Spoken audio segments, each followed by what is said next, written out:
Hey, ladies and gentlemen, this is Carmine Sabia for Explain America, and Kamala Harris just got what could be the final blow to her failing campaign. Before we get started, please make sure you like, comment, share, and subscribe. Those little things really help us out, and they help our channel continue to grow. And if you're not watching us on YouTube, guys, please do that by going to that address right there in the lower right-hand corner. It's youtube.com/@explainamerica. Hit subscribe absolutely free. It really helps us out. So, Kamala Harris, sorry, she's run into a roadblock here.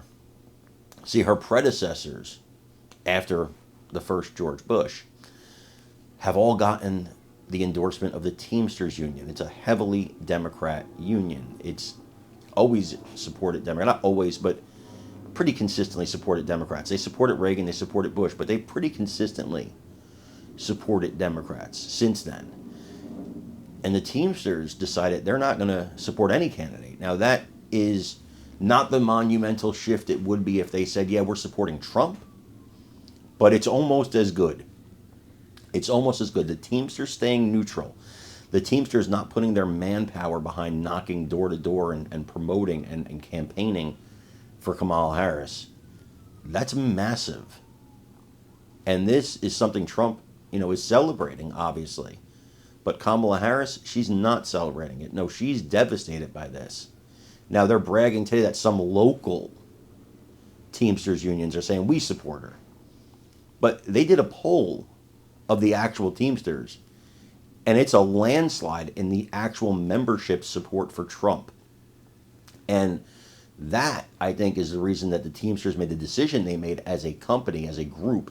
Sean O'Brien, the head of the Teamsters, made the correct decision for his membership and said, look, this is just too divided. I can't support Harris, and, it'd be too much of a jump to support Trump. But don't forget, Mr. O'Brien spoke at the Republican National Convention. He wanted to speak at the Democrat National Convention, but they didn't let him. That cost him, I think. Cost him massively. I want you to watch him in his own words talk about it here, and then let me know what you think in the comments.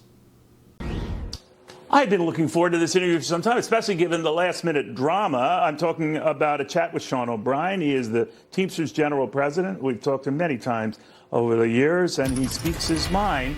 That's why I'm a little surprised by this news today that the Teamsters will not be officially endorsing a presidential candidate. So I thought to myself, Neil, when you talk to Sean, ask him how a guy who was invited to speak before Republicans at their convention but didn't get the same honor at the Democratic convention could decide not to support the Republican nominee.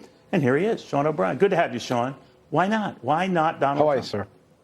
Well, listen, we interviewed both candidates, and we were seeking commitments from both candidates, and we couldn't get solid commitments on our core issues like the PRO Act, like veto and national right to work, like staying out of labor disputes and not trying to force any contracts on us, like what happened to our brothers and sisters in the rail industry. We didn't get solid commitments from either candidate, which was a major factor in our decision as a General Executive Board not to endorse any candidate. However, we did a lot of polling, as you know, and the polling leaned heavily towards former President Trump. So that tells you that very heavily, Sean. And I'm just wondering, do you look disconnected from your members? No, we're definitely not disconnected from our members because, look, we did extensive polling that was important. Our goal as leaders, as union leaders, as leader of the Teamsters, is to provide the ability for people to have a voice and to provide credible information. And we cannot dictate to our members. Our members are sophisticated. They're going to make their own decisions. But this is a bigger problem. The Democrats have always taken for granted that they're going to get our vote no matter what. And the Republicans are fancying themselves as the working people's party. I think right now both sides have to take a step back and really reevaluate what their commitment is to working people. And that's what we did in this process.